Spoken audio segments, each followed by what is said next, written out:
And viewers, a very big breaking news coming in last night that we are breaking for you now.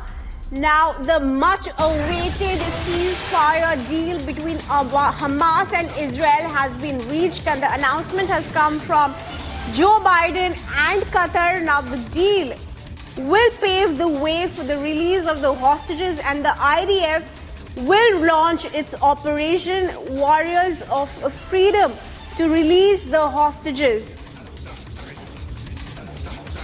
After mediators earlier said a deal had been reached, the office of Israeli Prime Minister Benjamin Netanyahu cautioned that some issues in the framework remained unresolved, though it expressed hope the details will be finalized tonight.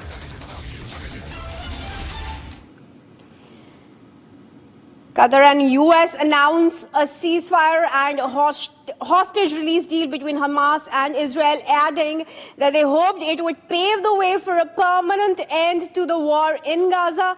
And after mediators earlier said a deal had been reached, the office of Israeli Prime Minister Benjamin Netanyahu cautioned that some issues in the framework remained unresolved, though it expressed hope the details will be finalized very, very soon. Let's listen into some statements coming in.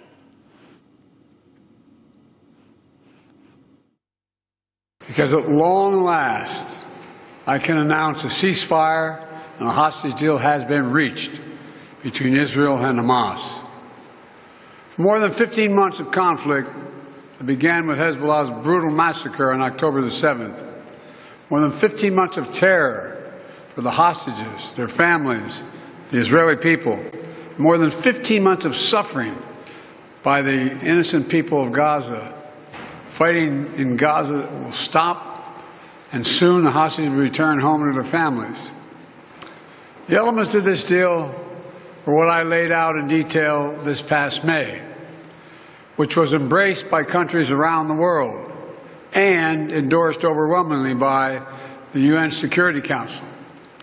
The deal is structured in 3 phases. Phase 1 will last 6 weeks.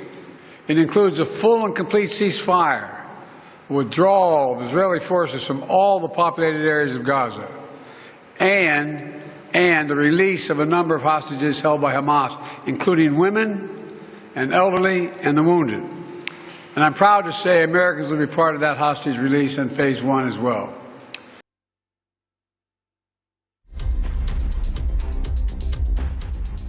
Biden just announced earlier today the government of Israel and Hamas agreed to a ceasefire along the terms of the proposal the United States laid out publicly in May. This ceasefire agreement was a long time in the making and comes as a result of extensive diplomatic engagements by President Biden, Secretary Blinken, National Security Advisor Jake Sullivan, Director of Central Intelligence William Burns, Brett McGurk, and other officials across the government, as well as our partners in the governments of Qatar and Egypt. This ceasefire will bring immediate relief to the people of both Gaza and Israel. Hostages will begin to return home in the coming days. Humanitarian assistance will surge into Gaza. The fighting will stop, and the people of Gaza, who have endured and suffered through so much pain and suffering, will finally be able to start rebuilding their lives.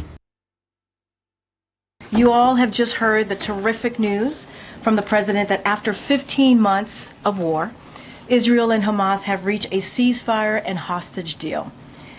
This deal will halt the fighting in Gaza, surge much-needed humanitarian assistance to Palestinian civilians who have been living in dire conditions, and it will reunite the hostages, including Americans, with their families after more than 15 months in captivity, experiencing unimaginable suffering.